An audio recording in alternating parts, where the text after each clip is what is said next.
Boa tarde a todos, muito bem-vindos ao webinar O Património Cultural em 90 Minutos, dedicado à gestão de coleções. O meu nome é Filipa Pereira, sou conservadora restauradora do Departamento de Reserva, Conservação e Restauro, do SPOR Lisboa e Benfica, e é com muito prazer que vou ser uma das duas moderadoras aqui deste evento. Vou apresentar de seguida alguns slides para fazer uma breve contextualização daquilo que é o Departamento do Património Cultural do SPOR Lisboa e Benfica, a sua constituição, a sua missão e por que razão estamos aqui a organizar este webinar. Portanto, a Direção do Património Cultural do SPOR Lisboa e Benfica tem como missão garantir a preservação, valorização e a difusão tanto da memória como do património histórico e artístico do clube. Ele é constituído pelos 5 departamentos que estamos aqui a ver, são eles o Departamento de Reserva, Conservação e Restauro, ao qual eu pertenço, o Centro de Documentação e Informação, a Curadoria, a Produção e o Serviço de Mediação e Educação. Aqui vemos de forma muito breve um pouco aquilo que é o trabalho desenvolvido nestes departamentos.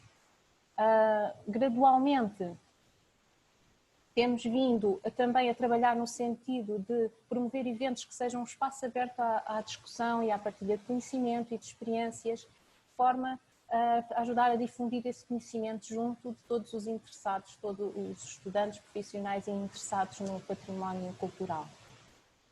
E é por essa razão que estamos aqui hoje convosco. O webinar de hoje, com o título Património Cultural em 90 Minutos, dedicado à gestão de coleções, tem como principal objetivo sensibilizar a comunidade que se dedica à preservação do património cultural para questões como a identificação, a organização e a gestão de acervos, assim como para a avaliação de riscos. Quero agradecer a todos os participantes a vossa presença e fazer aqui umas pequenas chamadas de atenção. Quero só relembrar que para escrever o seu comentário e questão para utilizar a ferramenta de chat da plataforma, que para uma melhor visualização dos conteúdos expostos aconselhamos que utilizem o modo ecrã inteiro e relembramos que o evento está a ser gravado e posteriormente legendado em inglês e reproduzido nos diferentes canais do SPOR Lisboa e Benfica. Posto isto, passamos à apresentação da doutora Ana Catarina Pinheiro, que gentilmente aceitou partilhar a moderação deste evento comigo. Ana Catarina Pinheiro é conservadora restauradora, ela é especializada em documentos gráficos e conservação preventiva, tendo a sua licenciatura incidido na análise de risco aplicada ao património cultural. Possui o doutoramento em Ciências da Conservação da Universidade Nova de Lisboa e é atualmente investigadora do Laboratório Hércules na Universidade de Évora. Muito obrigada, doutora Catarina, por estar aqui connosco e vou passar a palavra. Muito obrigada, Filipe, pela apresentação, muito obrigada a todos, muito obrigada ao público também. Este webinar teve uma grande adesão e é graças a vocês que estão aí do outro lado do ecrã. Quero agradecer ao Departamento do Património Cultural do Benfica por esta oportunidade de estar aqui convosco, numa tarde que será com certeza muitíssimo interessante. O tema, como já foi dito, será a gestão de coleções. Temos connosco, e vemos já aqui no ecrã, os nossos oradores convidados, a doutora Ângela Ferraz, a doutora Joana Amaral e o professor Robert Waller. Vamos falar, portanto, de gestão de coleções para as quais a doutora Ângela Ferraz e a doutora Joana Amaral têm muitíssima experiência e poderão estar à vontade para falar sobre o tema, e contaremos também então com a presença do especialista em análise de risco, que fará um bocadinho a ligação naquilo que é a própria análise de risco dentro da gestão das coleções. Portanto, cada um dos nossos oradores terá 20 minutos para expor a sua comunicação, que seguirá um debate com perguntas enviadas pelo público, quer previamente, quer durante as próprias apresentações. Portanto, quero agradecer primeiro aos oradores. Muito obrigada, doutora Ângela, muito obrigada, doutora Joana. Thank you very much, Robert, for being here. It's very nice to have you all. E vou agora já de seguida apresentar a doutora Ângela Ferraz, que é conservadora restauradora, tem o doutoramento em Conservação e Restauro pela Faculdade de Ciência e Tecnologia da Universidade Nova de Lisboa e é docente na Faculdade de Ciências Sociais e Humanas, estando também envolvida no Tecnarte em Tomar. Doutora Ângela, é um prazer tê-la connosco e dou-lhe a palavra para fazer a sua apresentação.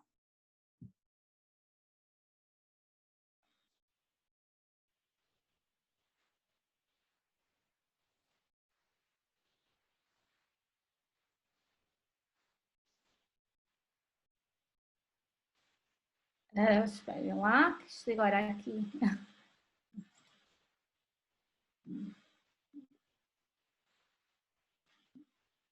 Muito bem, eu acho que assim já vai dar.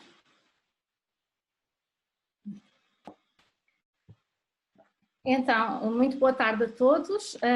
Eu queria começar por agradecer à Direção de Património Cultural do Sport Lisboa e Benfica pelo convite e dar os parabéns pelo 7º aniversário do vosso museu. E queria também agradecer a presença de todos, ainda aqui assim à distância. O tema que trago aqui, desafios na gestão de coleções, é um tema que permite múltiplas abordagens, mas eu optei por lhe dar um foco, diria, mais empírico do que científico, porque creio que assim nos podemos entender todos mais facilmente.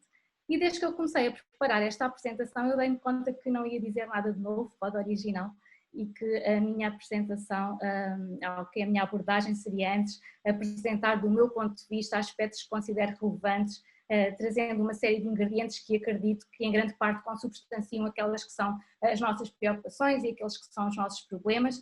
No fundo, trazer aqui matéria-prima para nos debruçar sobre ela, para podermos trabalhá-la, para podermos aqui dialogar.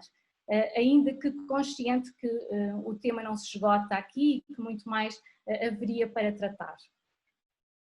E eu gostaria de começar por apresentar o campo em que me vou situar e sem querer ser exaustivo, entendo que devo clarificar aquilo que se pode entender por gestão de coleções. Sendo que vários autores, entre os quais Andrew Roberts, por exemplo, consideram que o conceito de gestão de coleções abrange políticas e procedimentos que se relacionam com a incorporação, a documentação, a inventariação e a catalogação, a utilização e a conservação de coleções. E eu gostava de tomar como exemplo a norma Spectrum, que é a norma padrão para a gestão de coleções no Reino Unido e que se tornou uma referência internacional no que diz respeito aos fluxos de trabalho relacionados com a gestão de acervos museológicos. Esta norma apresenta 21 procedimentos que se podem organizar em 4 grandes áreas e que se entrecruzam. São eles o desenvolvimento das coleções, a documentação, o acesso às coleções e a conservação. Portanto, no fundo, pode-se considerar a gestão de coleções como um sistema integrado de processos de forma a preservar e a fornecer condições de disseminação das coleções. Portanto, nesta apresentação eu irei percorrer o território destas 4 áreas, focando-me em particular no da última, na conservação, para também assim deixar o caminho aberto para as apresentações que se seguem. E irei situar a minha reflexão no contexto museológico português, que é naturalmente o contexto que melhor conheço. E diria desde já que o investimento em gestão de coleções que tem existido nas últimas décadas é, na minha opinião, manifestamente insuficiente para as necessidades que existem na área. Ainda que, relativamente à área do desenvolvimento das coleções, tem havido, na minha perspectiva, desenvolvimentos que merecem ser destacados, porque de facto, até algumas décadas atrás, a definição de políticas de incorporação não era uma prática de todo comum, situação que se veio a alterar muito por conta dos requisitos de adesão à Rede Portuguesa de Museus criada em 2000 e da Lei 4 dos Museus Portugueses de 2004, que ao imporem aos museus a elaboração de uma política de incorporação, obrigaram as instituições a fazerem, e em muitos casos pela primeira vez, um exercício de reflexão sobre quais são efetivamente as suas missões, os seus objetivos, as coleções que detinham e os recursos disponíveis. Ou seja, hipoteticamente, a definição destas políticas poderá ter conduzido os museus portugueses a práticas, eu diria, mais racionais, que possibilitariam ultrapassar o desequilíbrio muitas vezes encontrado entre as coleções que albergavam e as necessidades e os recursos de que dispunham, e excluindo simultaneamente a incorporação passiva de objetos doados que, como sabemos, sustentou durante décadas o crescimento de coleções. Portanto, de modo a cumprir os padrões de exigência impostos, a elaboração de uma política de incorporação mostra-se absolutamente necessária, deve estar articulada com uma missão e uma visão claramente estabelecidas e incluir tanto a política de incorporações como a política de desincorporações e, simultaneamente, definindo os critérios, as modalidades e os procedimentos a tomar nestas situações. E dito isto, há algumas questões que me surgiram e para as quais eu aviso já que não tenho respostas e que gostaria de partilhar. São elas: quantos museus têm efetivamente uma política de incorporação definida de acordo com a sua identidade, de acordo com as suas especificidades, de acordo com o seu contexto e não apenas um documento tipo adaptado de um qualquer outro? Quantos museus revêem e mantêm a sua política de incorporação atualizada? Quantos museus baseiam efetivamente as suas práticas de crescimento de coleções baseada nos princípios que definiram na sua política? E ainda, quantos museus têm claramente definidos os critérios e os procedimentos de desincorporação e, sobretudo, se os aplicam? Enfim, estas são algumas das muitas questões que poderia deixar aqui. Porque, efetivamente, não podemos fingir que não sabemos que a grande maioria dos museus em Portugal, e não só em Portugal, mas na generalidade dos museus pelo mundo, como nos mostra o resultado do inquérito realizado pelo ICROM e pela Unesco em 2011, se debate com reservas sobrelotadas, com falta de espaço, com uma ausência de condições de conservação e uma desadequação parcial das coleções em reserva às missões e às vocações desses museus. Isto leva-me a mais duas questões. Primeira, como é que os museus podem funcionar corretamente, ter uma gestão eficaz, se continuarem a colecionar para todo o sempre? E ainda que aparentemente ninguém tenha muita vontade de falar sobre isto, será que em tempos em que a questão da sustentabilidade está na ordem do dia, a desincorporação e a alienação não deixarão de ser uma opção, mas sim uma necessidade? Enfim, deixo aqui estas questões assim em aberto e assim termino na questão da incorporação e desincorporação. Relativamente à área da documentação de coleções, há que assinalar, na minha opinião, os avanços significativos que se têm vindo a alcançar, pelo menos se compararmos os resultados de inquéritos e diagnósticos realizados em museus portugueses e publicados em 2000 e depois em 2017. No entanto, há naturalmente ainda um grande caminho para percorrer.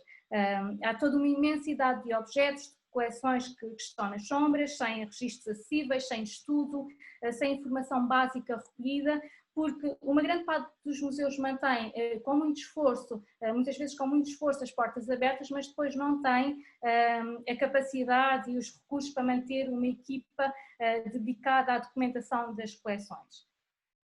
E coleções que não têm uma documentação adequada são coleções que têm pouca utilidade devido à falta de informação associada.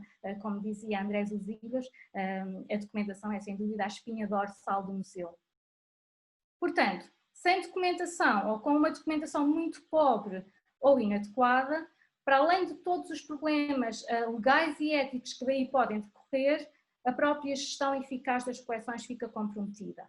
Desde logo a conservação e a segurança, mas também o acesso e a interpretação das coleções, quer através de exposições, de publicações ou qualquer outra forma de comunicação que assim fica dificultada. E sobre isto gostaria ainda de tocar num aspecto que me parece muito importante, que é o de muitas vezes haver uma preocupação maior, por exemplo, com a escolha e com a compra de uma ferramenta informática de inventário, com um sistema de informação, do que com aquilo que deveria estar a montante, que é a questão da normalização dos conteúdos, dos processos, das estruturas de informação, da terminologia, ou seja, de haver uma base orientadora sólida que permita depois estabelecer estratégias na partilha e no acesso à informação e aos conhecimentos que as coleções geram. E esta sim parece-me que é a grande questão a ter em conta. E daqui parto para outra área, que é a área da conservação, que hoje será mais largamente discutida, e em particular para a conservação preventiva.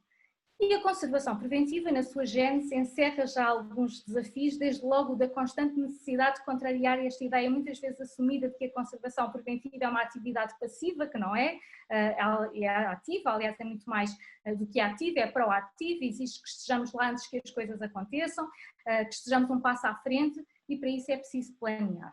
E para planearmos temos que ter um propósito, temos de perceber porque é que vamos fazer isto, temos de identificar, analisar e avaliar bem os riscos que afetam as nossas coleções. E tudo isto é tanto mais desafiante na medida em que a conservação preventiva se situa num ponto de encontro entre dois territórios, o das ciências exatas e o das ciências humanas. A verdade é que a própria conservação e a restauro se situa num lugar de encontros difíceis, uma vez que é uma área, como tantas outras é certo, que vai evoluindo, ampliando os seus horizontes, os seus campos de ação e simultaneamente aplicando novos conhecimentos e novas técnicas.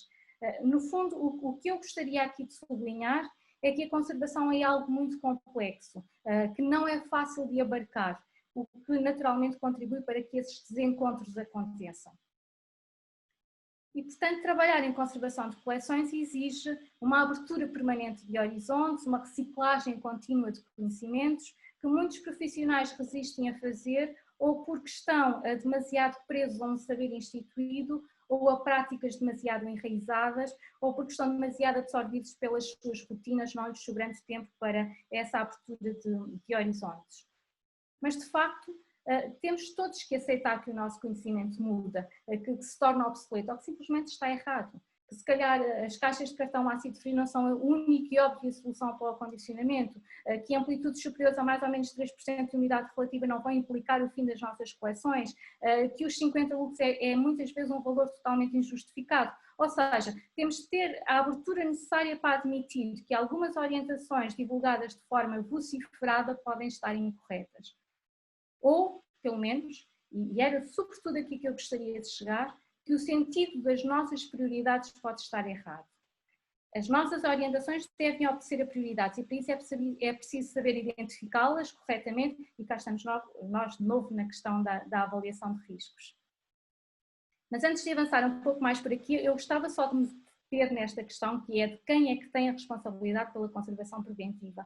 E creio que sobre isto não há quaisquer dúvidas, temos todos, porque de facto trata-se de um trabalho de equipa que vai desde o funcionário da limpeza até ao diretor do museu, equipa que deve conter uma interdisciplinaridade e uma pluridisciplinaridade absolutamente necessárias neste caso, porque de facto é evidente que uma só pessoa não se pode dedicar à conservação preventiva, há muitos profissionais implicados e muitas tarefas que se interrelacionam num diálogo nem sempre fácil e fluido, porque nem sempre é fácil que estejam todos alinhados e que falem a mesma língua. Mas ainda assim eu diria que este poderá ser um problema menor. A verdade é que muitos museus têm curadores, têm museólogos, mas não têm conservadores, quer dizer conservadores restauradores. Ou tendo-os, estes estão muitas vezes numa posição em que a sua voz não é ouvida e não têm qualquer influência na tomada de decisão. E por outro lado, muitas vezes também acontece que são desviados das suas responsabilidades e dos seus deveres para desempenhar outras funções e dar resposta a múltiplas exigências e solicitações que lhes são colocadas, como a organização de exposições, atividades educativas, até mesmo o atendimento ao público, etc. Portanto, impedindo-os de dar um nível de atenção consistente e adequado que as coleções requerem. E, na sequência destas dificuldades, surge, claro, a questão dos recursos, ou melhor, da falta deles, da falta de espaço, que nunca é suficiente, é sempre muito cobiçado por todos, da falta de equipamento, da falta de recursos humanos, nós nunca temos a equipa que gostaríamos de ter, de recursos financeiros, nunca ninguém tem dinheiro suficiente, e de energia, porque hoje em dia não se trata apenas de conservar coleções, mas sim de conservar coleções de uma forma sustentável, num equilíbrio nem sempre fácil entre as necessidades da conservação e o uso racional dos recursos que temos. E sem dúvida que toda a preservação de coleções implica um uso intensivo de recursos e tem um claro impacto ambiental. Portanto, fazendo uso do nosso conhecimento, temos de mudar mentalidades, temos de saber adaptar os nossos padrões, as nossas práticas e rotinas, alinhando-os com o menor impacto possível no ambiente, como por exemplo, utilizando cada vez mais métodos passivos no controle ambiental. Mas há também outros desafios que eu gostaria aqui não desenvolver, porque isso tomaria muito tempo, mas pelo menos de apontar.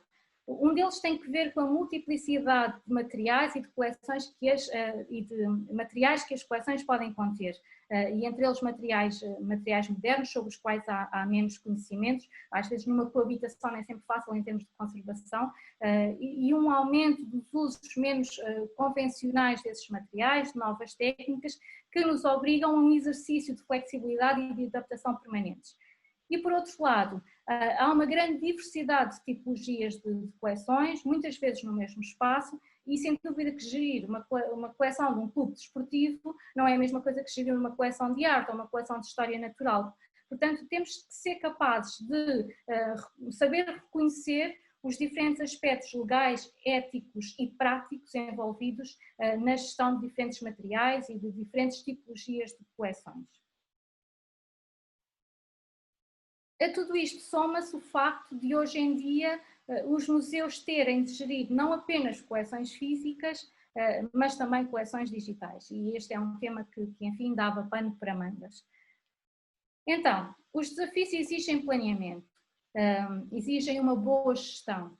Acontece que essa pode ser uma gestão muito difícil, porque as nossas exigências podem entrar em conflito com os nossos parcos recursos. E simultaneamente pode acontecer que também os nossos objetivos sejam conflituosos.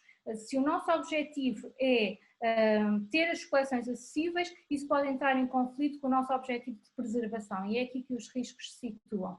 Queremos eliminar os riscos para eliminar os danos. Para isso precisamos de saber quais são os nossos objetivos para podermos identificar os nossos riscos.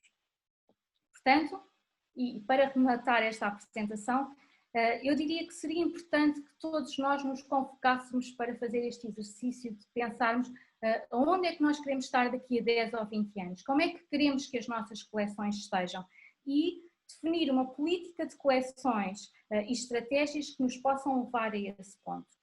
E uma política de coleções integra então a política de incorporação, a política de documentação, a política de acesso às coleções e a política de conservação, onde o plano de conservação preventiva se inclui.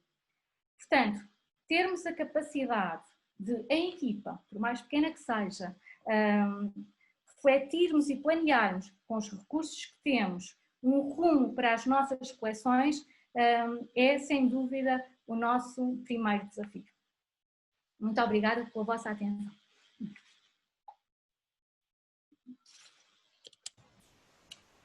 Muito obrigada pela excelente apresentação, doutora Ângela. É de facto importante refletir sobre a importância de uma política de gestão de coleções bem definida e as vantagens que podem trazer. Foi muito interessante, vamos ter com certeza questões sobre os temas abordados no espaço dedicado ao debate. De seguida, vou passar à doutora Joana Amaral, com a comunicação intitulada A Gestão de Coleções nas Reservas de 3 Palácios Nacionais, em Queluz. Joana Amaral é conservadora-restauradora, mestre em Museologia pela Faculdade de Ciências Sociais e Humanas da Universidade Nova de Lisboa e atualmente é conservadora-restauradora nos Parques de Sintra, Monte da Lua S.A. Doutora Joana, muito obrigada por ter aceito este convite e estar aqui conosco. Eu vou passar a palavra para prosseguir com a sua apresentação.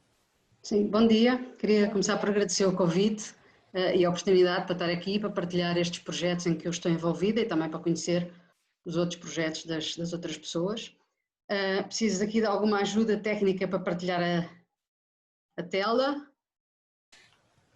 Então vamos agendar a doutora Joana para seguir ao professor Robert Waller e, portanto, o professor Robert Waller irá falar, o tema da apresentação será Identifying and Estimating Risks to Cultural Property.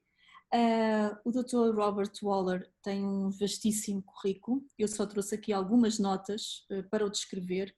Tem um doutoramento em Cultural Property Risk Analysis pela Universidade de Gotemburgo, é presidente da Procter Heritage Corporation, da qual também é fundador, que é uma empresa que auxilia os organismos e instituições culturais a estabelecerem as suas análises de risco.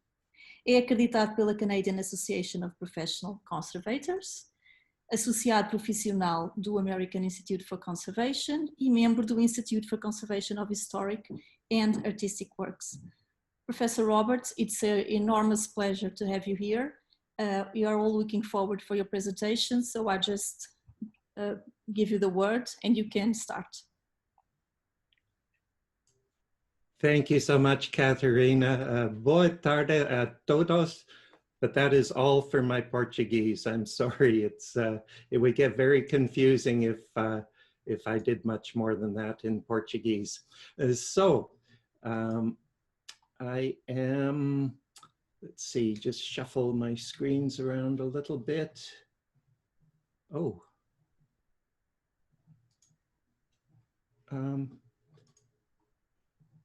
Now, I just want to make sure that I'm still with you. I got a funny message saying that I wasn't, but so I'll just... you are with us, Professor. Thank you. Okay, good. So I am going to be speaking about identifying and estimating risks, and I'm going to cover this as well as I can in the 20 minutes that we have. So it's going to mean some shortcuts or a kind of Reader's Digest version of what we do in risk assessment. But we want to recognize that we all face risks every day. Some of those might be imposed on us, like the risk of workload avalanche. Some are quite voluntary, like bungee jumping off a bridge. Some of them happen to us because we're not always paying attention to how we should do things properly.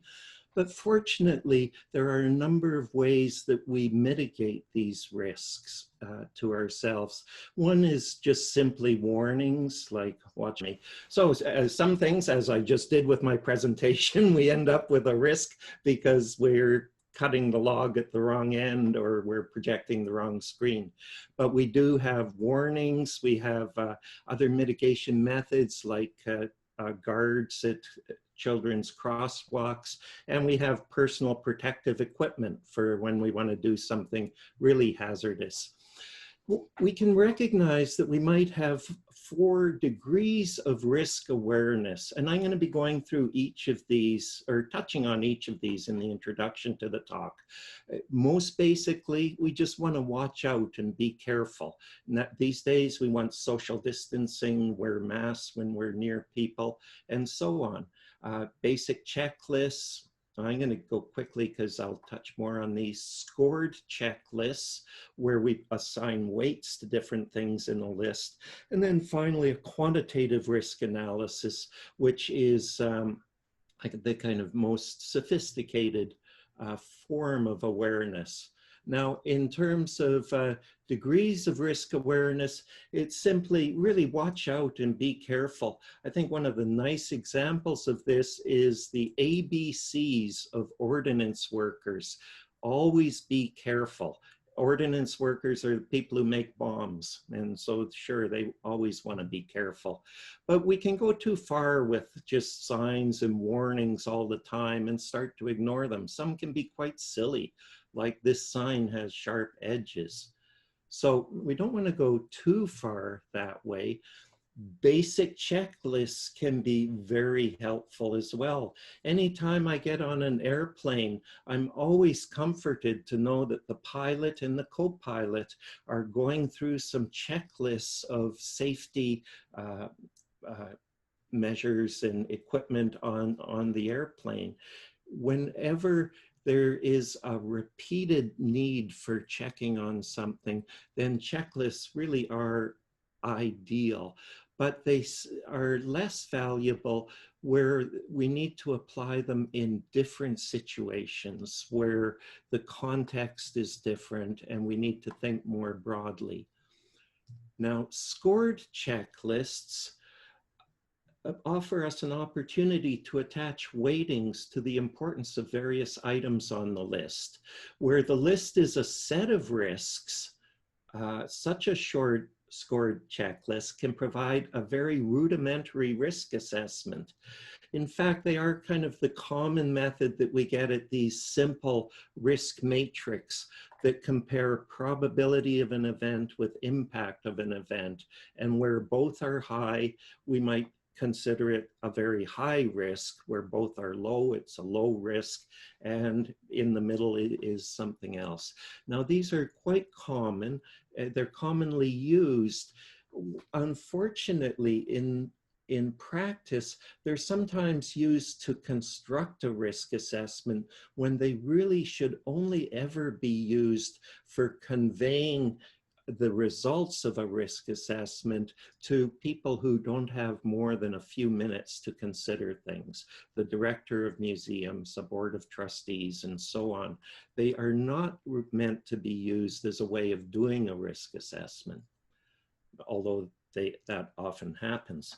Quantitative risk analysis is the highest form of risk assessment and the only form that's recommended for credible, comprehensive risk assessments to collections or other cultural property.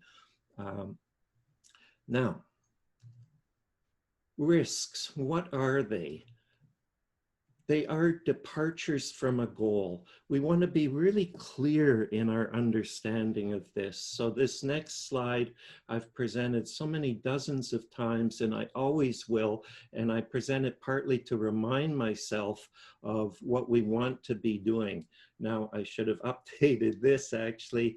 I wanted this to say not 2018, certainly not that, not even 2020, but we want to start considering risks sometime in the future because we're all so busy now. We don't really have time in the next week or month to develop a truly comprehensive and effective risk mitigation program. So let's give ourselves some time and pretend that we're starting at, say, 2022. That'll give us a bit of time. And then we conceive of our goal as carrying the collection 100 years into the future, ideally with no damage or loss. So this should say 21, 22. But of course, reality is always different from what we'd like it to be. In the next 100 years, it may be that some items go missing out of the collection. They may just have been misplaced. They may have been stolen. Often we just don't know, but we do know that some things go missing from collections. Perhaps a part of the collection is put on permanent exhibit and fades over time. We would see this as another departure from the goal of carrying the collection forward into the future without damage or loss.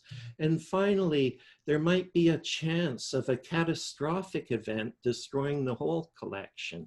This would also be seen as a departure from our goal of preservation. Each of these departures from a goal wants to be identified and defined as a risk. That's how we know that we're being comprehensive, or it's one of the ways that we know we're being comprehensive. We use the agents of change, originally called agents of deterioration, but agents of change is a little more useful in a risk assessment context. Things like misplacing something isn't so much deterioration, but change. But you'll all be, I think, familiar with these. Canadian Conservation Institute has made them widely known throughout the world. So I won't dwell on that. But we also want to recognize that there's different types of risks that vary in their severity and their frequency. We could have a risk that's potentially very high severity, but very low frequency. A major earthquake in Lisbon would be an example of that. In the other extreme, we might have a risk that's very low in severity. It could be just wear on collection items that are handled frequently, but is very frequent in its action. Now, when we see this kind of representation, the risk 1 always appears to be higher than risk 2, but we can get a more proper perspective just by turning this on its corner so that we give equal weight to severity and frequency. And now we see that for protecting a collection over the very long term, risk 1 and risk 2 could have equal significance.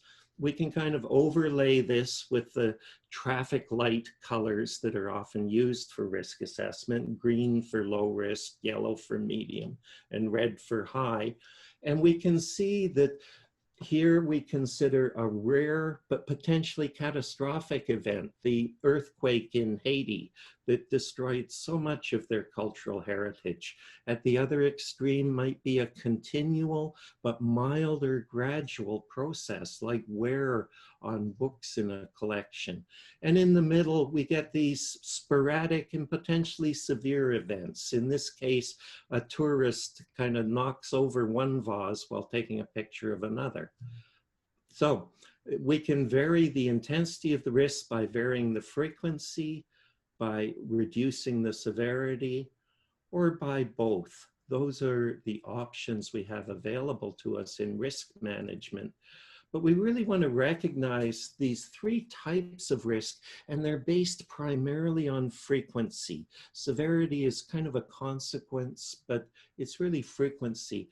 Type 1 are events that we expect to occur less than once every 100 years. The most significant earthquakes in Lisbon would be an example. Type 2 are incidents that may happen a few times per decade or per century.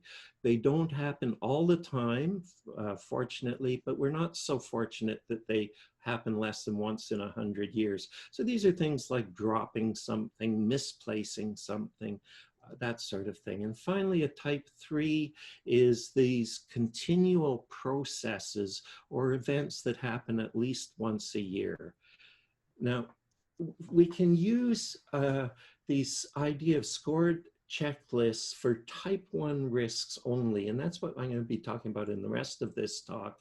If we want to be comprehensive in risk assessment, we need to use a quantitative risk analysis because it leads to significant errors if you apply only categories like would be used in high, medium, low severity and frequency. If you use that for all three types of risk, you'll end up with some errors and misguidance. Identifying risks has to be done very clearly. If we're not completely clear about the concept, we cannot come to a quantitative or numerical estimate with any certainty at all. So let's look at some examples of specific risks that are defined by source, path, and effect. A type 1 physical force would be earthquake causing shelf collapse leading to breakage. Another earthquake causing toppling objects leading to breakage. Certainly in Canada, another physical force type 1 is snow loading causing roof collapse leading to breakage. Physical force type 2, sporadic, might be handling in use through an accident, leads to physical damage is the effect. And now a couple of type 3 physical force, gravity acting on poorly supported items like baskets or heavy textiles could lead to distortion, or access through crowded storage could lead to physical damage. These are examples of specific risks that are well enough defined that we could quantify them. Now, I'm going to be using a risk evaluation and planning program workbook that is available on the internet through this website. But it was work done 15 years ago or so by the Heritage Preservation Organization in the United States, just a terrific organization that did a lot of tremendous work, but it is fairly old and does have some issues with it. It does use general risk concepts, so they might identify as a risk just earthquake, and yet we know from our simple or quick look at defining risks that we need to be more clear than that. And we need to consider, is it an earthquake that causes building collapse, an earthquake that causes suspended items like lights to fall, or shelving, toppling, or that sort of thing. So we do want to modify this workbook to be more specific, and so that we can quantify. So again, just we touch on this, we want to be clear about what's the source of the hazard, the path, how does the hazard get to the collection, clear for some things like criminals, how do they get in to get something, or water leaks, how do they get and contact the collection. So that are examples of path. And then finally, effect. Is it an effect of loss of objects or corrosion or oxidation, that sort of thing? Now, we've made adjustments to this workbook so that we don't just have severity of damage, which is hard to think of immediately. We tend to work with large collections with a lot of different effects that can happen. So it's very helpful to break this down, as we've done here, into these two parts. Severity of damage, we break into how much of the collection is going to be affected and how much value do we expect to be lost. And for type 1 risks alone, it's okay to be just categorical in this and say, do we expect it will be just a small amount of the collection, a medium amount that could be anywhere between 10 and 90%, or a very large amount of the collection, over 90%. So let's look at some examples of this. Let's say we have this collection of objects of different shapes and colors, and they're sitting inside a museum. And now let's put this museum in a fairly flat area where there's a chance of a surface flood that would flood the basement, which contains, I guess, about a third of the collection. So I'd ask how much of the collection might be damaged by this event. And I'm hoping that you're mostly thinking, well, it's going to be 2. It's about 33% of the collection. So we assign that a 2 in this system. Now, how much of the value loss? That really requires a judgment depending on how this collection is being used. How does it deliver value to society? Is it mostly through the shapes or through the colors? For that, we're going to need to consult with the users of the collection, research curators, exhibit managers, and that sort of thing. In this case, I'm going to attribute a 2, and I'm going to move along quickly because I should finish within 5 minutes. Now consider another risk. Whoops, if I can just go back to where we had our colors. Let's say our museum is exposed to smoke from a nearby forest fire, and that kind of contaminates and reduces the color on all of these items in the collection. So now I'd ask you how much of the collection is affected by this risk event.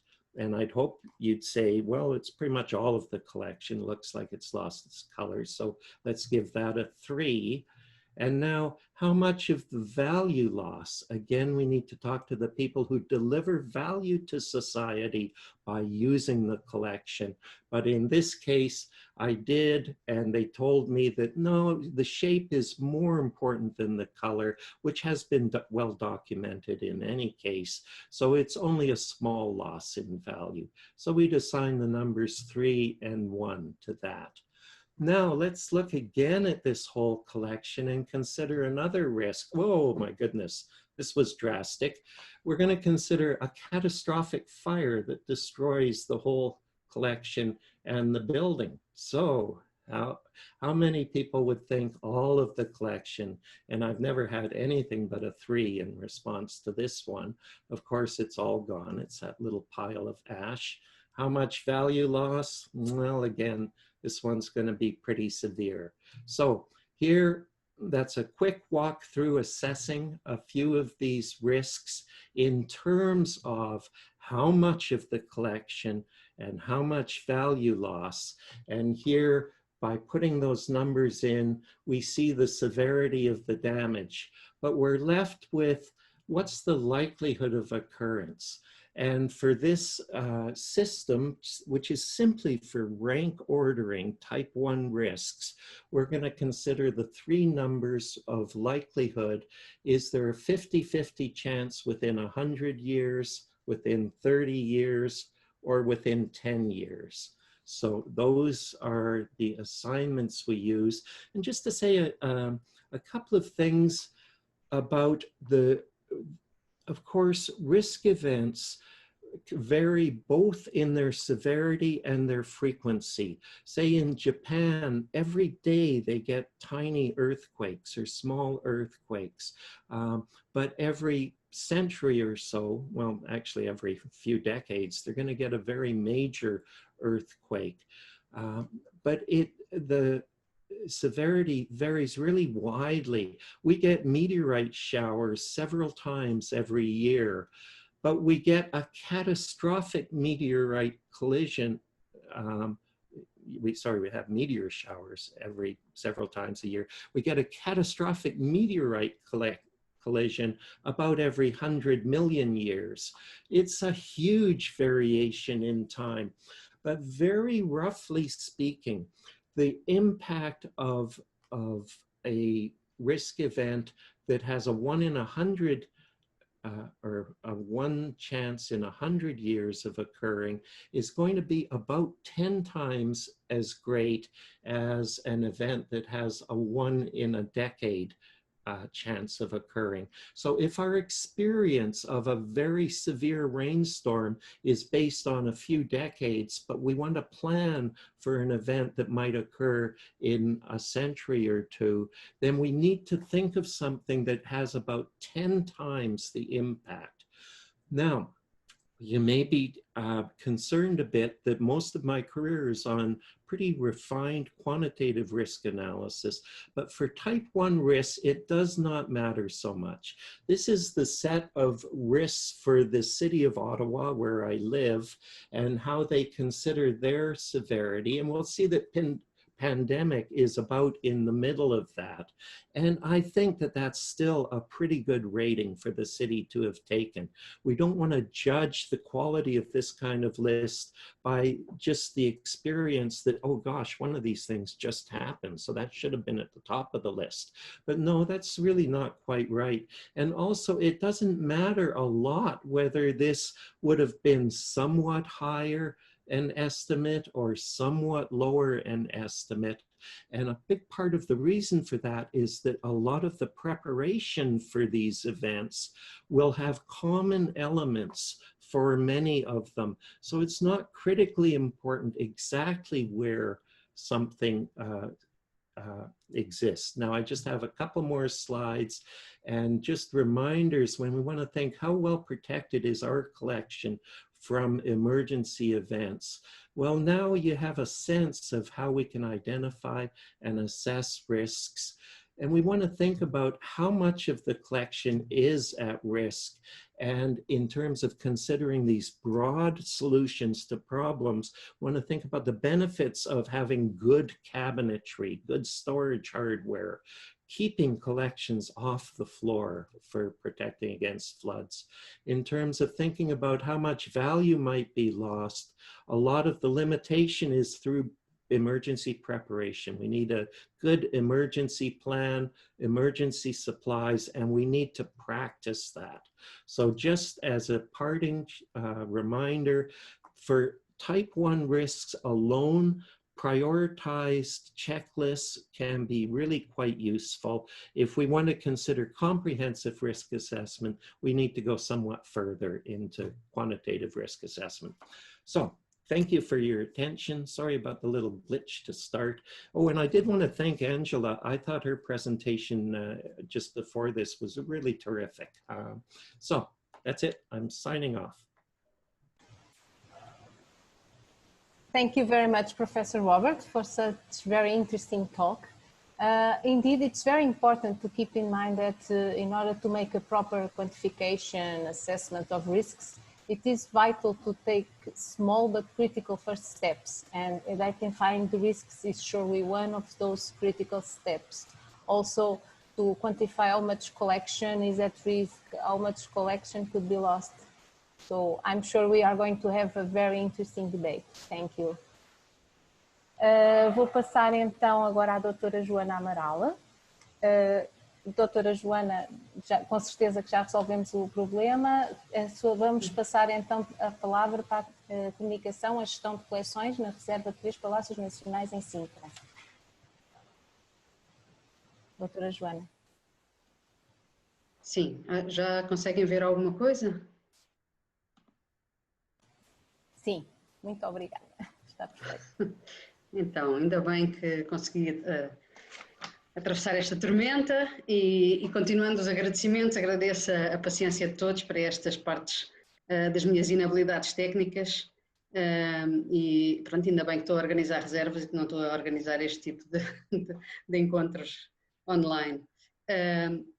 Então, queria partilhar então alguns projetos nos quais eu estou envolvida, com alguns exemplos de como é que tem sido a gestão das coleções em reserva, no caso dos 3 Palácios Nacionais em Sintra, que estão sob a gestão da Parques de Sintra Monte da Lua. A Parques de Sintra Monte da Lua é uma empresa de capitais públicos que foi criada no ano 2000, na sequência da classificação da paisagem cultural de Sintra como Património Mundial da Humanidade.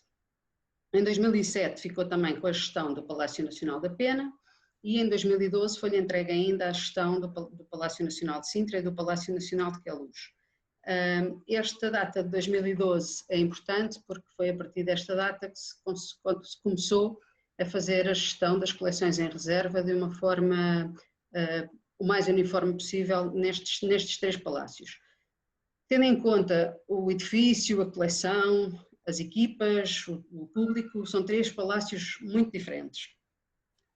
O Palácio Nacional de Sintra é referido desde o século XI, é um palácio com uma história milenar, teve ao longo dos séculos várias adições, com novos corpos no seu edifício e manteve-se mais ou menos como o conhecemos hoje, a partir do século XVI. O Palácio Nacional de Queluz, juntamente com os seus jardins históricos, são um dos exemplos da ligação entre a paisagem e a arquitetura palaciana em Portugal e ilustram a evolução do gosto da corte portuguesa nos séculos XVIII e XIX, marcado pelo barroco, pelo rococó e pelo neoclassicismo. No caso do Palácio Nacional da Pena, este corresponde ao ideal romântico de habitação de Dom Fernando II, sendo o expoente máximo do romantismo do século XIX em Portugal. Estes 3 palácios têm também várias áreas de reserva, todas muito diferentes entre si, mesmo muito diferentes dentro de cada um dos palácios. Aqui, por exemplo, podemos ver a Sala das Loiças no Palácio Nacional de Sintra. É uma reserva que se mantém mais ou menos como no século XIX, uma sala de arrumação do século XIX e que nós queremos preservar enquanto reserva dessa época, mas mantendo a funcionalidade de hoje em dia, da maneira como as coleções são utilizadas na atualidade. Neste caso, a reserva do Torreão no Palácio Nacional da Pena é um exemplo de uma situação de reserva em que o mobiliário está de forma muito compacta e o acesso a cada um dos objetos é difícil. Estes exemplos que eu estou a mostrar não são assim agora, neste momento. Eu quero também mostrar como é que temos feito, desenvolvido alguns projetos, mas queria começar por exemplificar de onde é que partimos. Outro exemplo, um pouco mais extremo, é uma coleção de azulejos que não está nem inventariada, nem organizada e colocada num local que não é muito apropriado para coleções. Todos estes palácios, apesar das suas diferenças e destas áreas de reserva, apesar das suas diferenças, têm algo em comum, que é a falta de espaço. Normalmente temos uma área de reserva muito pequena, ou áreas de reserva muito pequenas, quando considerada a área total do edifício. Neste caso, aqui para ver a área total de reserva no Palácio Nacional de Sintra é cerca de 4% do total do edifício. Neste esquema que eu mostro aqui à direita, eu compactei todos os andares do edifício num só desenho, não é? Em relação ao Palácio Nacional de Queluz, temos 1,9% do edifício corresponde a áreas de reserva e em relação ao Palácio Nacional da Pena temos 3,3% do edifício a corresponder a áreas de reserva. Comparando quanto da coleção é que está em reserva, podemos ver, por exemplo, no Palácio Nacional de Sintra, 92% do acervo está em reserva em 4% da área total do edifício. No Palácio Nacional de Queluz, 79% do acervo está em cerca de 2% da área total do edifício, enquanto que no Palácio da Pena 47% do acervo está guardado em 3,3% da área total do edifício. Isto demonstra como nós temos quase toda a nossa coleção em muito pouco espaço, mesmo muito pouco espaço. Alguns dos projetos que desenvolvemos tiveram como objetivo permitir melhorar alguns dos problemas identificados numa primeira análise. No caso das imagens que vemos aqui em cima, as pinturas do Palácio Nacional de Queluz, que estavam colocadas numa parede, algumas delas encostadas umas às outras, com dificuldades de acesso, e que estão hoje em grades deslizantes, onde se pode observar facilmente cada uma das pinturas. O exemplo abaixo, a Casa Forte do Palácio Nacional de Sintra, com a sua coleção de cerâmica colocada em contentores todos empilhados, o que significava que cada vez que se queria ver um objeto num dos contentores mais em baixo, teria que se movimentar todos os contentores de cima. Atualmente foram feitas caixas para cada uma dos objetos especificamente, e foram organizadas nesta área de reserva em estantes, portanto não é preciso levantar todas as caixas para chegar à caixa de baixo, e aproveitou-se também a parede desta reserva para colocar uma grade que permita a suspensão de pinturas. Neste caso, o Palácio Nacional de Sintra, não existem muitas pinturas em reserva e, portanto, esta pequena solução já foi um grande desenvolvimento nesta situação. No caso da reserva de cerâmica e vidro do Palácio Nacional da Pena, tínhamos a coleção relativamente organizada, mas o espaço pouco aproveitado e não conseguimos ter toda a coleção em reserva guardada na mesma área. Por esse motivo optámos por fazer estas embalagens, também embalagens específicas para o conteúdo que era destinado a cada embalagem, e podemos ocupar muito melhor o espaço e passámos de cerca de 300 e qualquer coisa objetos para cerca de 900 objetos neste momento, estão guardados nesta mesma área, que é uma área muito pequena. No exemplo de baixo, das imagens de baixo, a reserva de mobiliário do Palácio Nacional de Queluz. Neste caso foi necessário retirar desta reserva alguns materiais que não faziam parte da coleção, reorganizar o espaço e dotá-lo de estantes que permitiram ocupar mais em altura a área e assim praticamente duplicar o espaço disponível.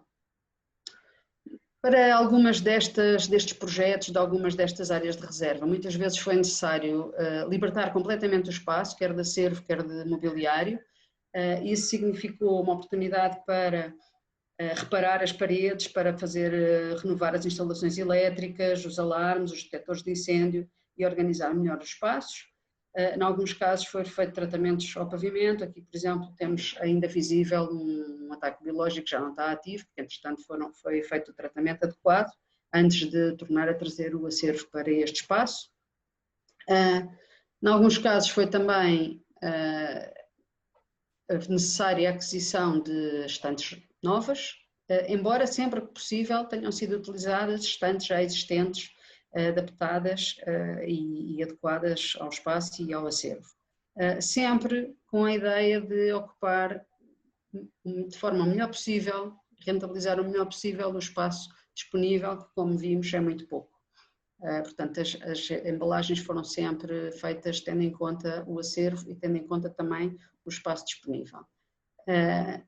Alguns problemas comuns, alguns objetivos comuns existiam para todas estas reservas, que deviam ser cumpridos em todas as áreas de reserva, para permitir que cada palácio cumpra a sua missão e cumpra as suas funções museológicas. Primeiro, a localização de cada objeto deveria ser fácil.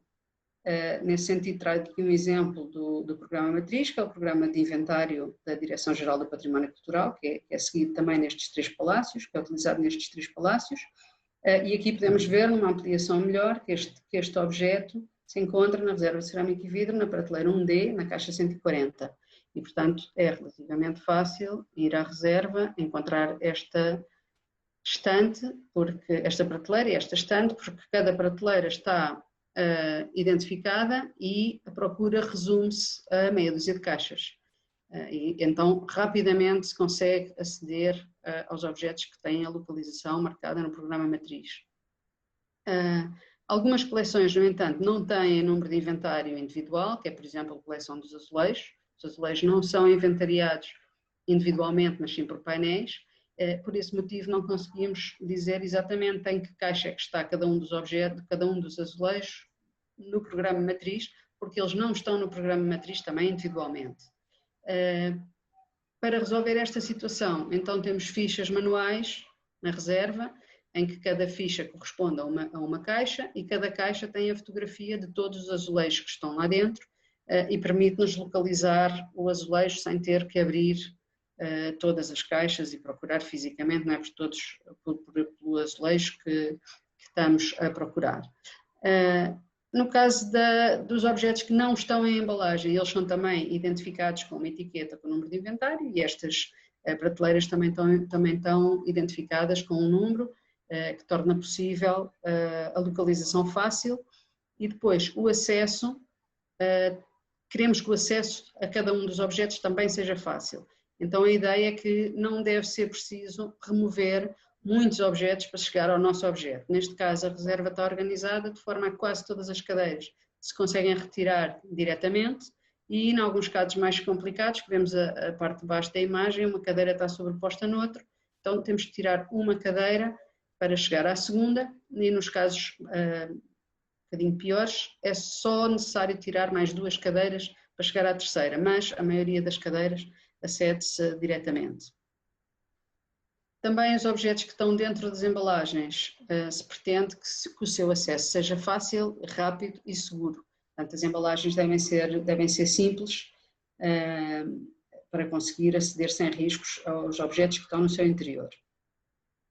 No caso de objetos que não é possível colocar em embalagens e que não é possível colocar em cima de prateleiras, então tentamos encontrar soluções que os retirem de estar diretamente sobre o pavimento. Portanto, neste caso, por exemplo, fizemos estas bases em que os objetos, se encostarmos as bases umas às outras ou se encostarmos a base à parede, os objetos não se tocam e, portanto, não há risco de quebra ou de impacto e não estão diretamente assentos no solo e podem ser movimentados também com facilidade. Durante estas ações de melhoria das condições de reserva e destes projetos em que algumas das reservas tiveram grandes alterações, foram sendo anotadas todos os objetos que não se encontravam nas melhores condições e que precisavam de algum tratamento de conservação e restauro, alguma intervenção, isto porque um outro objetivo comum a todas as reservas é que o estado de conservação dos objetos seja bom, é para os objetos poderem ser utilizados em qualquer circunstância. Então foram anotados todos estes casos para serem resolvidos mais tarde.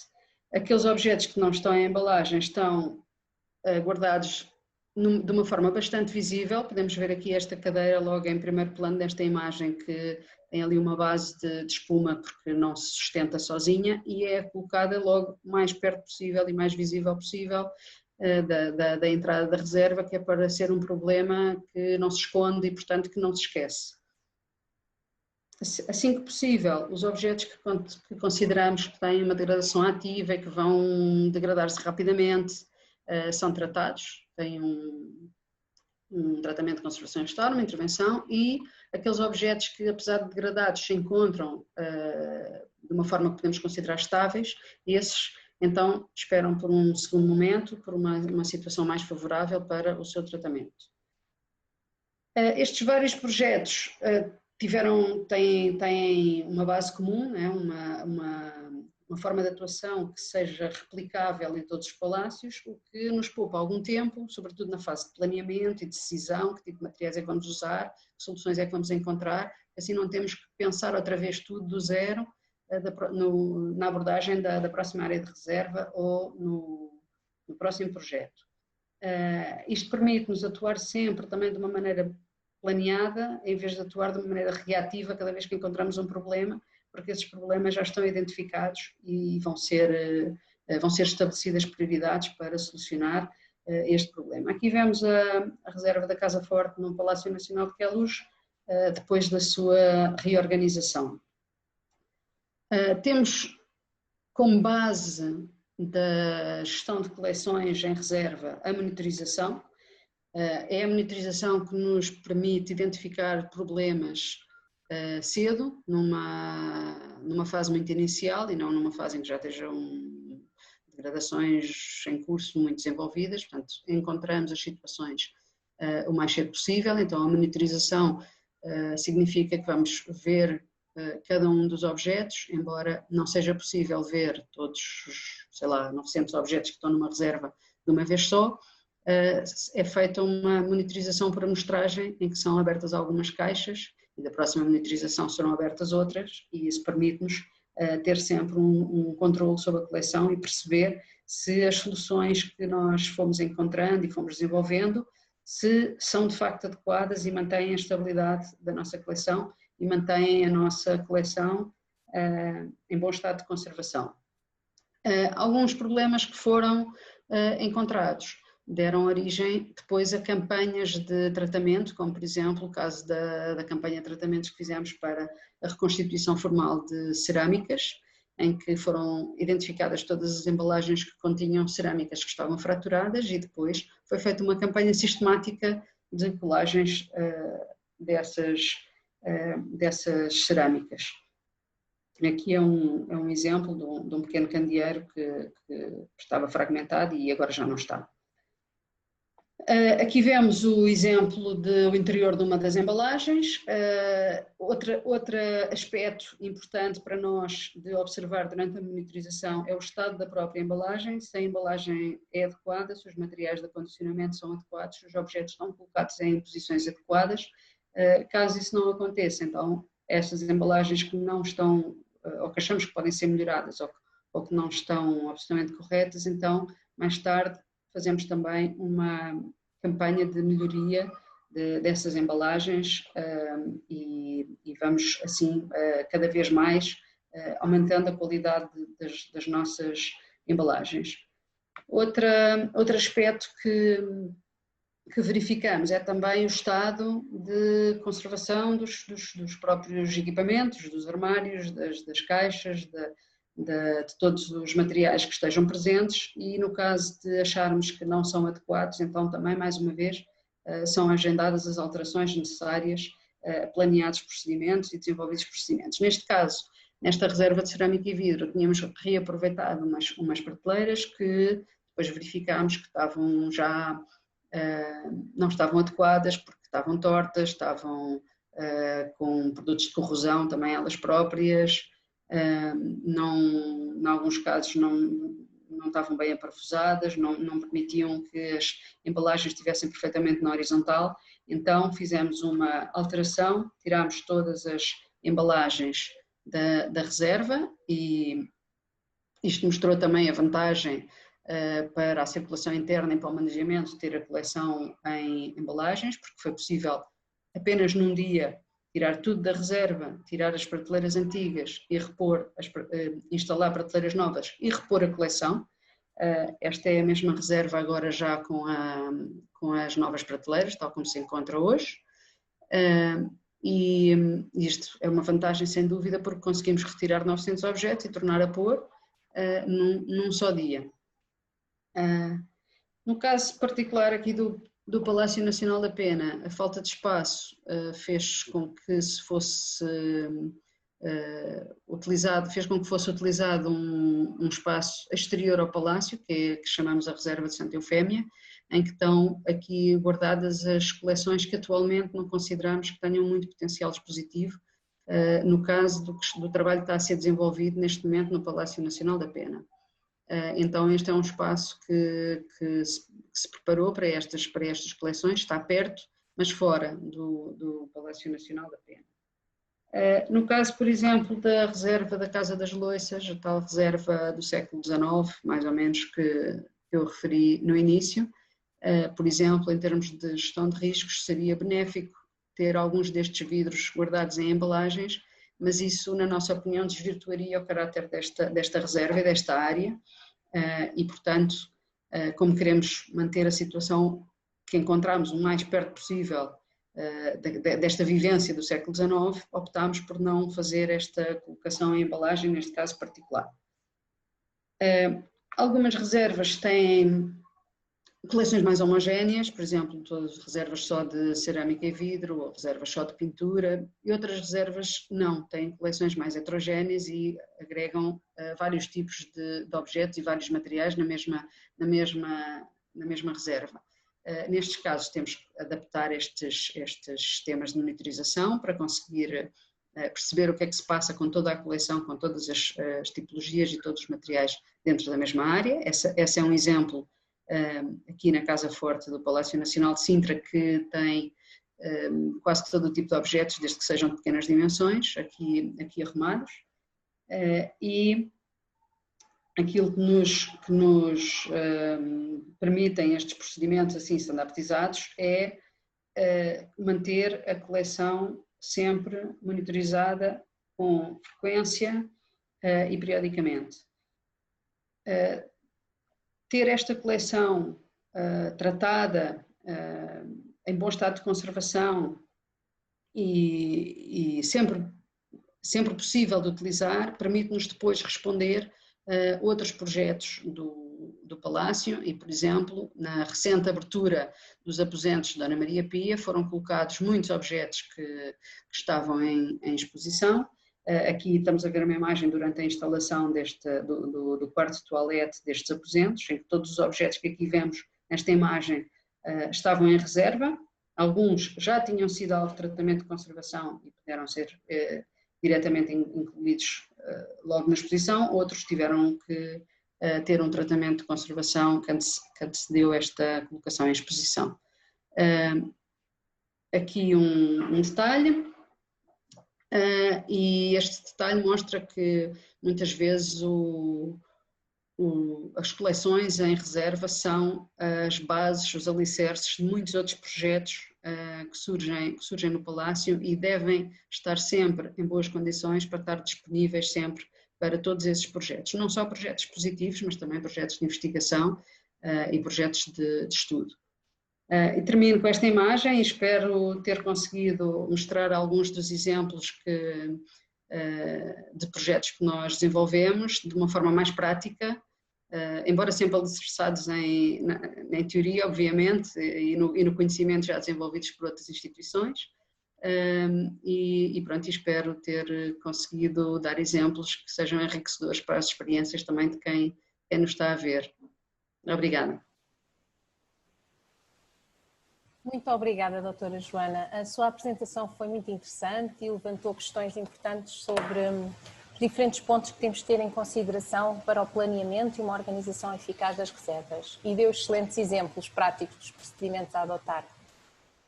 Eu vou passar então para o debate final. A discussão vai ser feita em português e em inglês, no caso de perguntas dirigidas ao professor Robert Waller, e vou dar início. Vou começar, já vejo que já temos aqui muitas questões, temos um público muito ativo. Doutora Ângela, eu gostaria de começar consigo e gostaria de começar com uma questão que é a seguinte: tendo em conta a curiosidade do público nas questões que nos têm chegado sobre a gestão de coleções no Sport Lisboa e Benfica, e uma vez que já fez parte da equipa da Reserva Conservação e Restauro, para além da sua vasta experiência que tem nesta área fora do clube, qual a sua opinião sobre o trabalho desenvolvido na gestão de coleções deste clube, com a particularidade de se tratarem de coleções desportivas? Doutora Ângela. Vamos lá ver se eu percebi bem a questão. Bem, eu sou um bocadinho suspeita porque, como a Filipa de facto estava a dizer, já fiz parte da equipa e, portanto, tudo aquilo que eu possa dizer vai parecer que tem que ver com a proximidade que tenho com toda a equipa. Mas também pode ser entendido ao contrário, portanto, que falo com conhecimento de causa.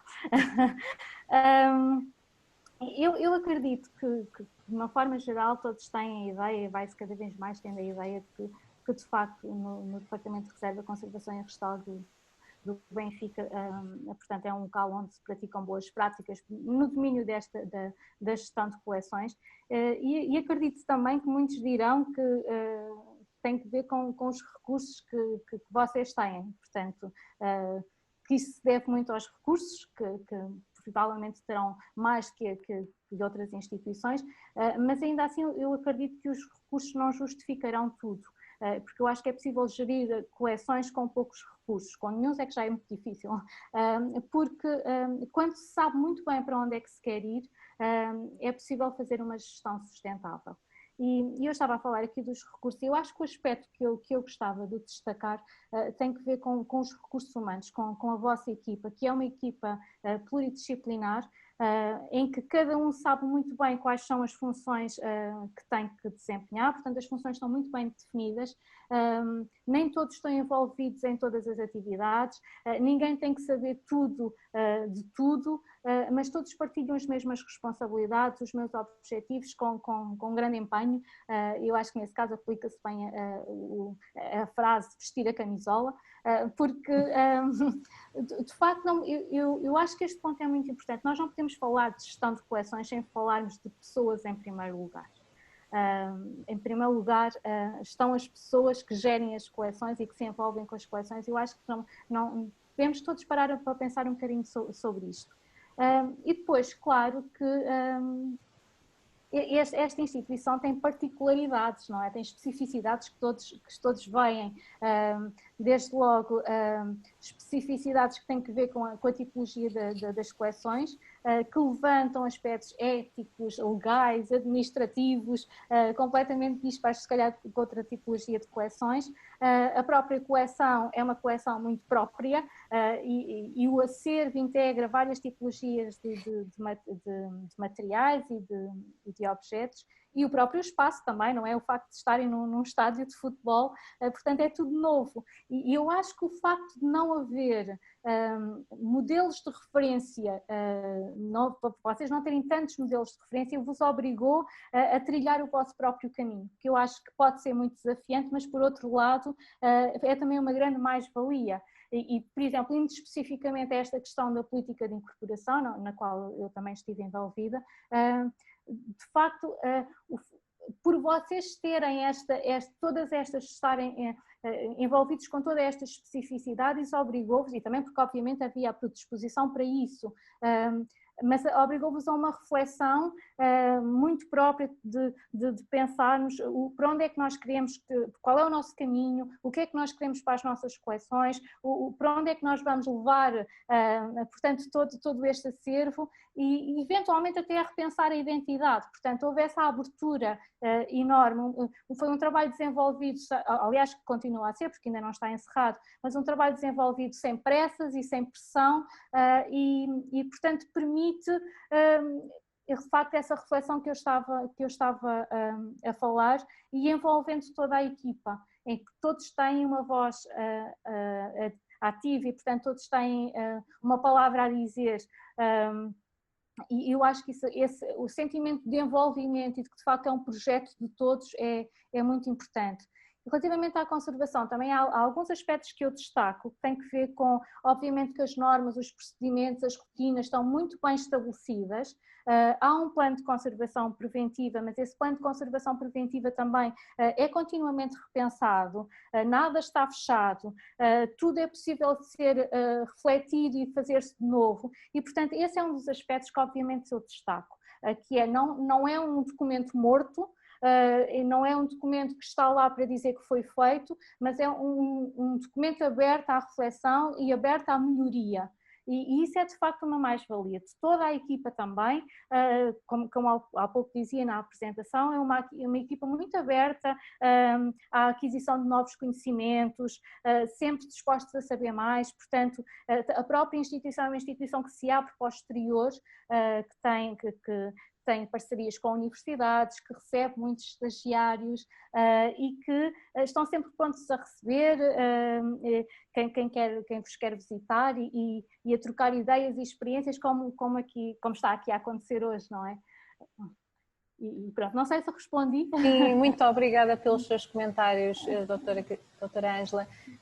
Não sei, doutora Catarina. Eu queria, já agora vou pegar aqui numa questão que foi deixada aqui por um dos nossos espectadores e participantes e que se calhar a doutora Ângela acabou de responder, que se acha que o conservador, restaurador é um agente importante na elaboração das políticas de gestão. Com certeza que acha que sim, não é? Uma vez que falou, se eu for agora a falar da equipa, não é? Quer elaborar mais um bocadinho? Eu tenho outra pergunta para si.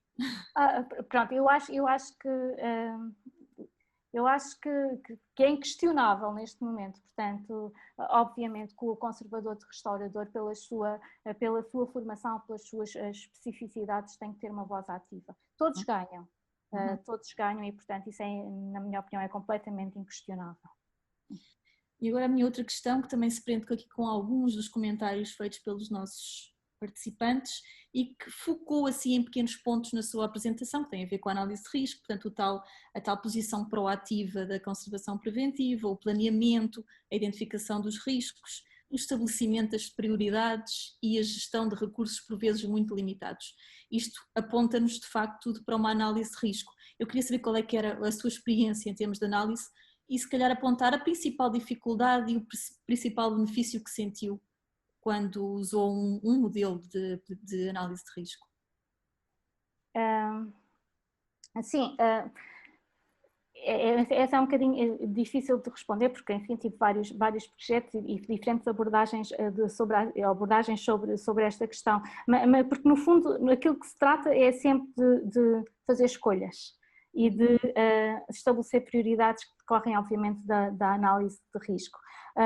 E eu se calhar estava aqui, não sei se estou a fugir um bocadinho à pergunta da Catarina, mas na sequência daquilo que eu também vinha a dizer, eu acho que é importante, se calhar não estou a fugir muito, a dizer que se calhar um dos primeiros passos é nós garantirmos que nós temos ou conseguimos garantir o empenho da tutela e da direção na elaboração do plano de conservação preventiva e da análise de riscos. Porque se nós não tivermos a tutela, a direção empenhada, comprometida, envolvida com este processo, muito dificilmente depois nós conseguiremos viabilizar as ações que vamos definir. E portanto todo o plano e toda a avaliação de riscos acaba por ficar, depois naquilo que ela vai desembocar, acaba por ficar comprometida. E portanto eu acho que esse é sem dúvida o primeiro passo e sem querer entrar muito em detalhes, talvez seja esse o grande desafio. Depois,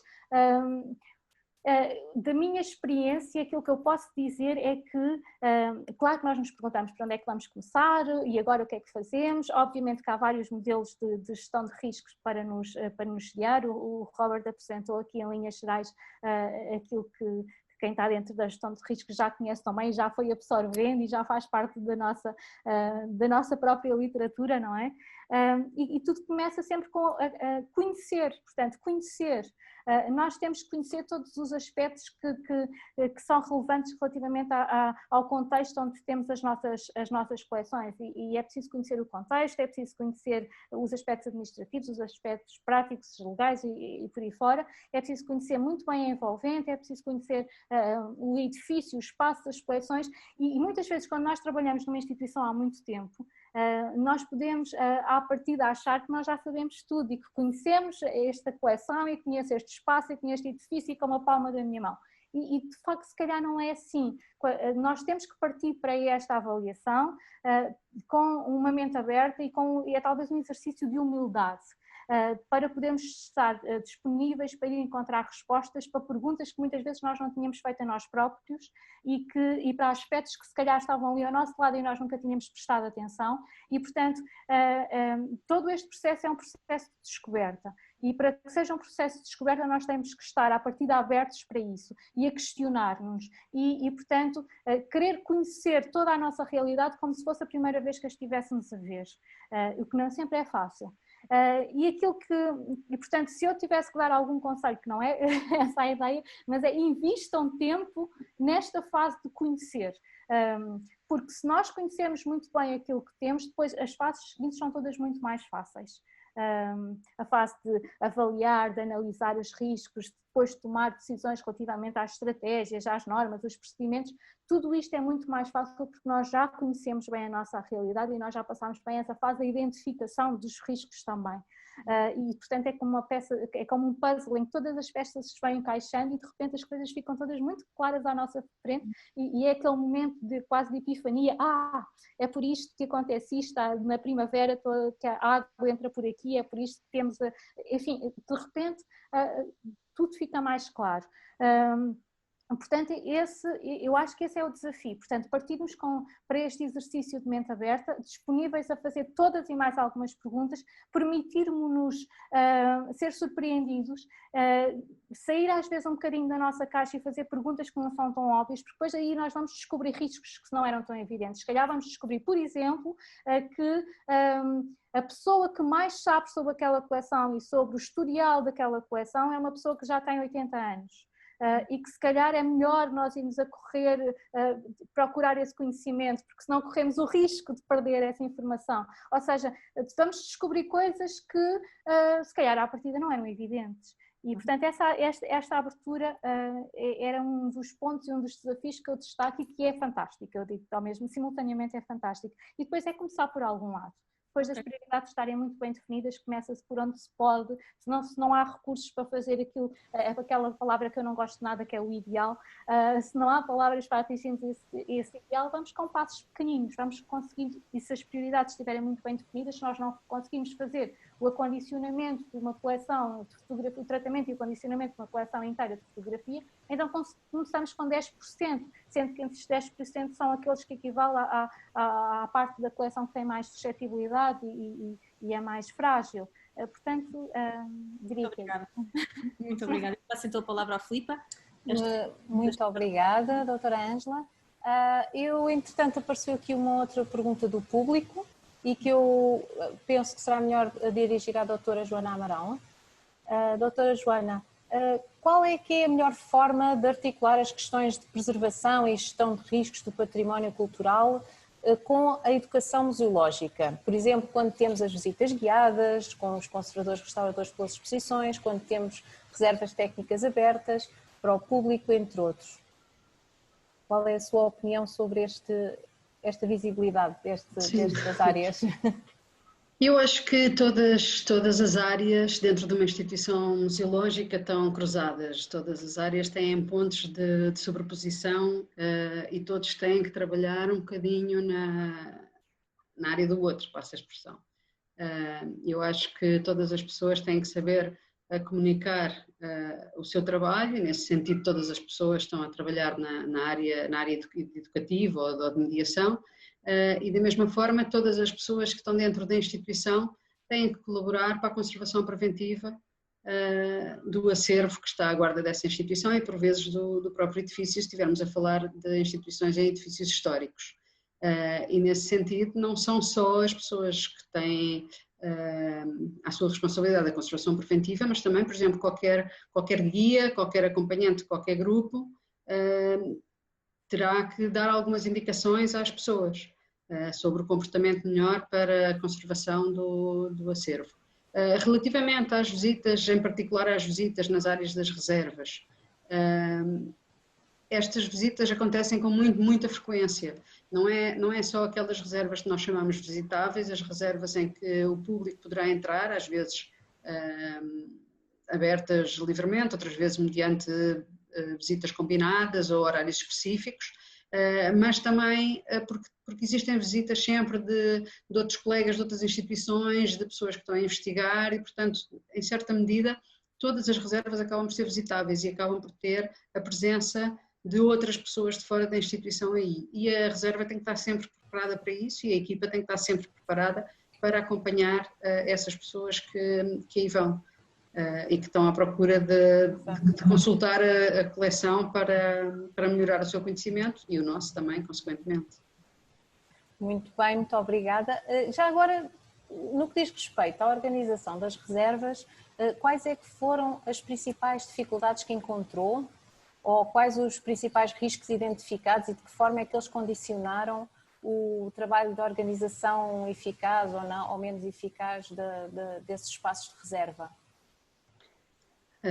Estes espaços, em particular destes 3 palácios que eu estou a falar, não é, nesta apresentação, são espaços muito próprios, com características muito distintas.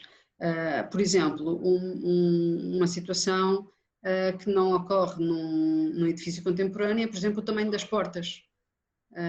Temos portas muito baixas e muito estreitas, logo isso nos condiciona o que é que podemos pôr lá dentro. E de que forma é que podemos pôr esse objeto lá dentro. Por exemplo, eu posso ter um prato que seja tão grande que não cabe numa caixa horizontal a passar da porta. Eu tenho que preparar essa caixa de forma a que ela possa ser posta na vertical, pelo menos durante esse instante em que está a passar na porta. Portanto, o próprio edifício nos condiciona, pelas suas salas, pelas áreas que vimos que são pequenas de reserva, nos condiciona em relação àquilo que temos lá dentro. Tirando isso, aquilo que tentamos fazer e que é um procedimento generalizado, quase que me atreveria a dizer em todo o mundo, que é organizar as coisas de uma forma lógica que tem a ver com aquilo que faz sentido para a instituição, que é ou por materiais, ou por tipologias, ou por datas, ou por artista, enfim, há todas estas lógicas que podemos seguir e que terão que fazer mais sentido para cada instituição. Agora, no caso particular das reservas dos palácios sob gestão da Parques de Sintra Monte da Lua, o nosso trabalho não começou ontem, não é? O nosso trabalho assenta no trabalho de outras equipas que já nos antecederam e de outras equipas que antecederam essas e que já foram organizando as coleções de uma forma e que essa forma também já tinha a sua lógica e nós continuamos esse trabalho. Agora, há aqui uma tentativa que, em alguns casos, por exemplo, no Palácio Nacional de Queluz, as áreas permitem mais facilmente agrupar as coleções por tipologia. Por exemplo, temos o mobiliário todo de um lado, as pinturas todas do outro, e por pinturas entendo também outro tipo de obras emolduradas, não é? Que podem ser gravuras, desenhos, e podemos ter, o espaço permite-nos isso. Noutras situações, isso não é tão óbvio.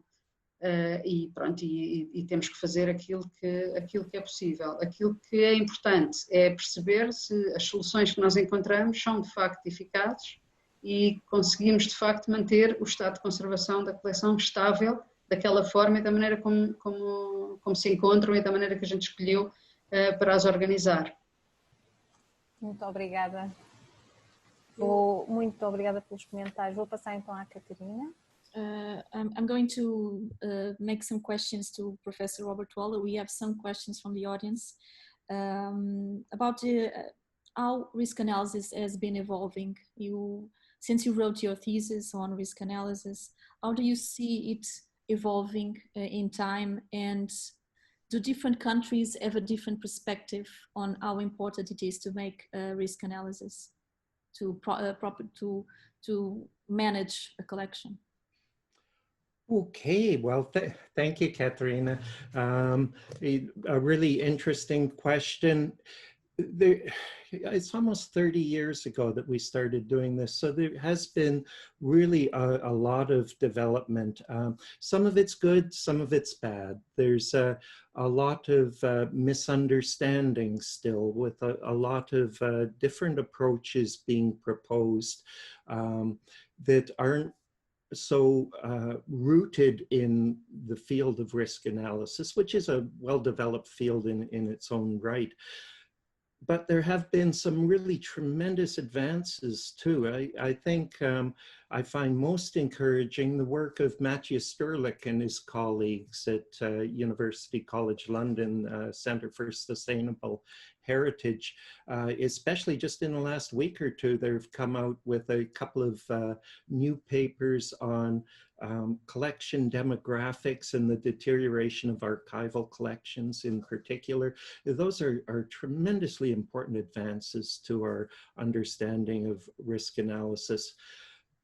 by taking a risk assessment perspective, we are able to tap into advances in all fields too, in fire risk engineering, seismic risk engineering, all of those fields. We position ourselves quite well for that. But you also mentioned between countries, and because you let me know that there would be a question like this, I did actually prepare a slide to that effect. If I can, let's see, I think I can.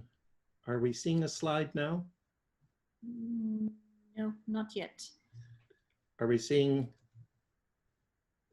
No? Did you press the share screen button on the? I thought I did, but I may not have completely. Let's see. Oh, let's see. Oh, darn. Oh, I think I just missed. Is that working? Now it is. Okay, great. So there is a person, actually a Dutch sociologist who unfortunately just passed away this year, Geert Hofstede, who looked at cultural differences in business understandings and came up with 4 indexes, and actually developed another one, so 5 indexes on how different cultures view different issues. And one of these that I think is most powerful for me in understanding successes and failures in different parts of the world is one called the Power Distance Index. And in this case, it goes from a very small number if people are, if say the janitor is able to tell the museum director that there's a problem in the way the systems are working and we got to get on and fix it. If they're able to do that, they have a very small number here. In the other extreme, if somebody low in the hierarchy working on the ground is never able to tell their manager that there's a problem, then they would have a very high number on this scale. So these are the countries that they looked at and measured for this. And here we have Malaysia. I'm not just should have written down which country that is. It's one of the Latin American countries. And then I think it's Panama or is the third one there. So these are 3 countries where it's very difficult for a working person to tell a senior person that there's a problem. At the other extreme are Austria, Israel, and Denmark. In those countries, absolutely anybody can tell the most senior president or director that there's an issue. Now, in the middle, we have Portugal and Brazil. Now, when I think of where I've presented around the world, it is very much in countries that have a low power index, that where anybody can engage the most senior management, even up to politicians, and tell them that there's an issue that needs to be taken care of. Now, this may look a little bit discouraging for Portugal and Brazil, but it's not just at a country and cultural level, but it's also at an institutional level. Those institutions that have done very well in all of this are ones where the very senior manager is quite engaged. To be successful in risk management, I find you need somebody at the working conservation level who's absolutely committed to it. They need an executive level champion, so somebody that sits in the highest executive meetings and will support ongoing effort in this area. And you need a technical person who can do a lot of the legwork. Okay, another question, or do we have time? Yes, we do. We do. We have a lot of questions for you. We have a question for someone in the audience that asks you specifically if it is possible to do a risk analysis in a war zone. I'm going to go directly to the question. risk assessment in collections, museums, or cultural institutions in conflict zones. For example, the Museum of Kabul and its historical Buddhist art collections. The museum was bombed, looted, part of the inventory burned, and only recently reconstituted and improved in the present-day context. So what's your input on this? Yes, no, that's a terrific question. Thank you for posing that. And in fact, I have taught this risk assessment approach in Iraq, in Erbil, just a few years before ISIS had their great push through there. And we did have 2 or 3 participants from the Mosul Museum who were in that course. And of course, assessing the risk of war impacts on those museums and collections was very important. And we did, and actually it's in a very extremely seismically active area.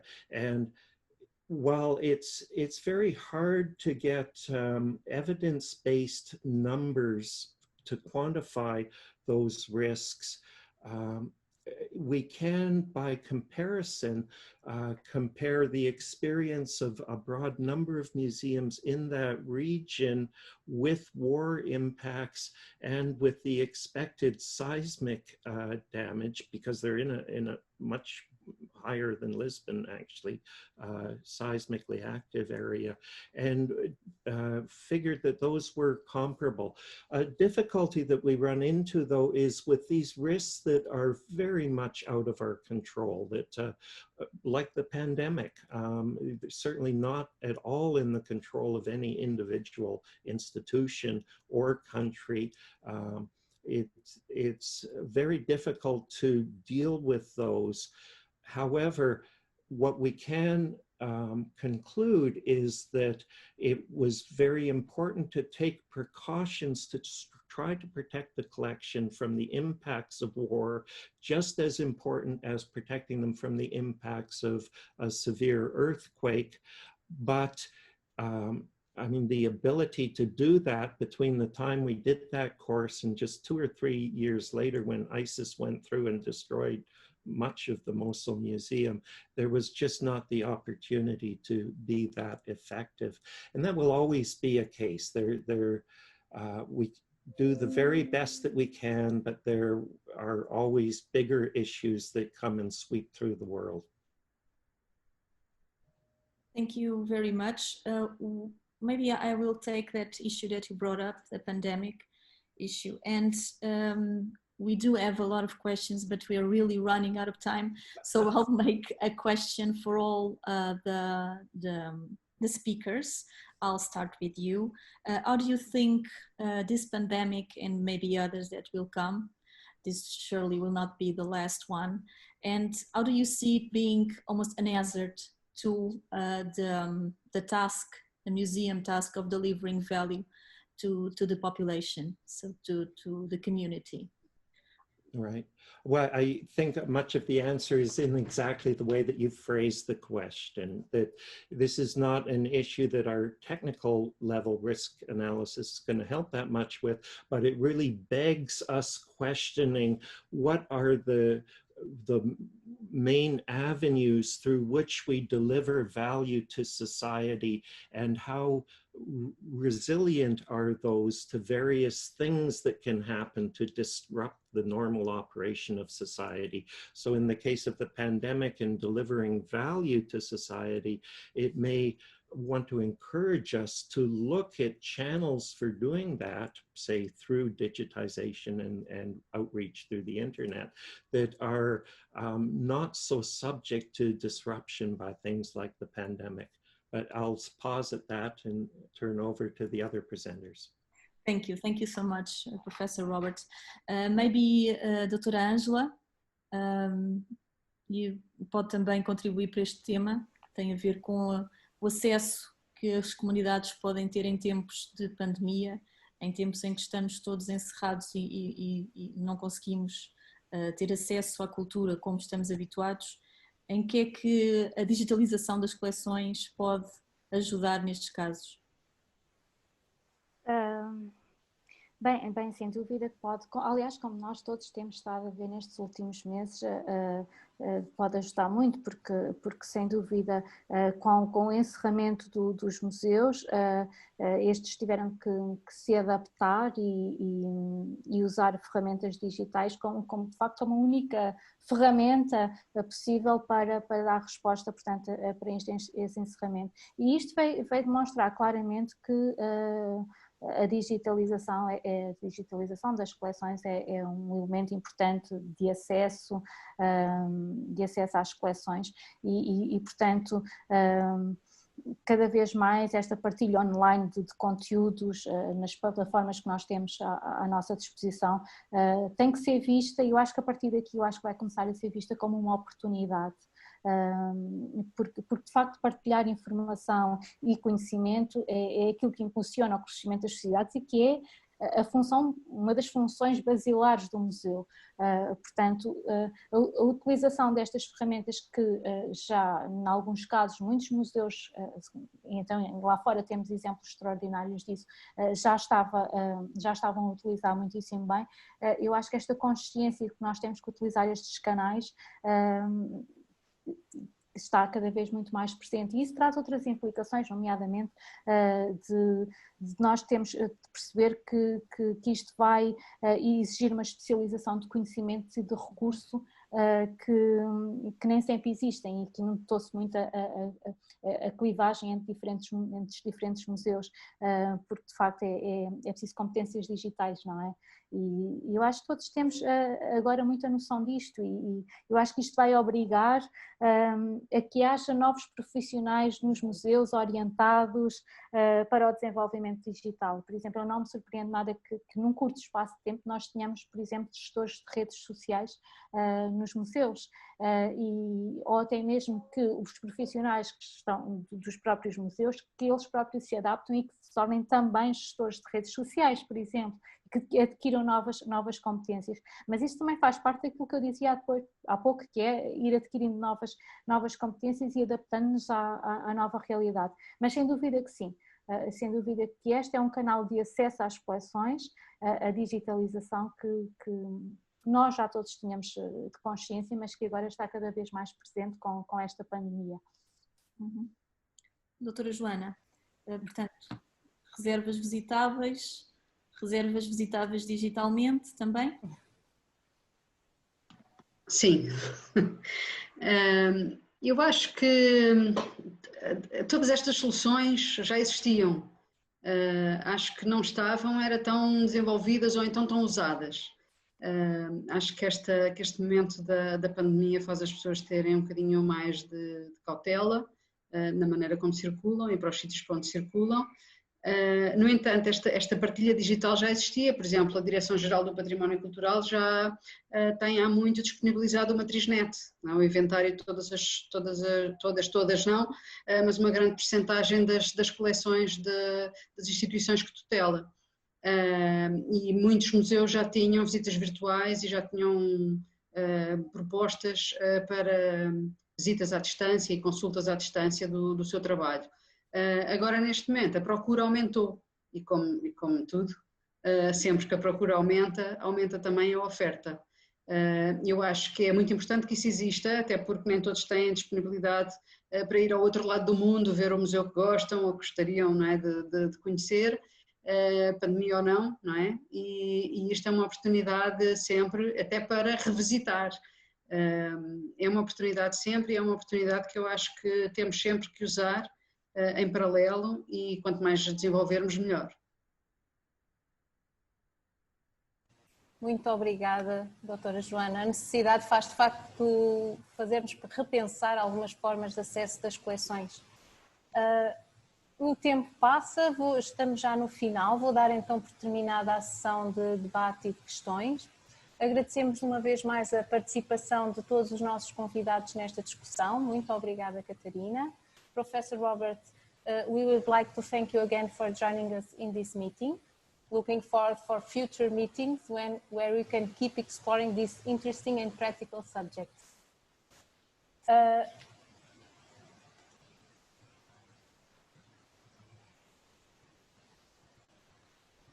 Muito obrigada a todos. Então, agradecemos também a participação muito ativa do público. Desejamos que este seja um ponto de partida para futuros eventos e em que se possa responder a mais questões e partilhar mais experiências. Por favor, acompanhe-nos nos nossos canais para novidades dos próximos eventos. E quero agradecer mais uma vez. Muito obrigada.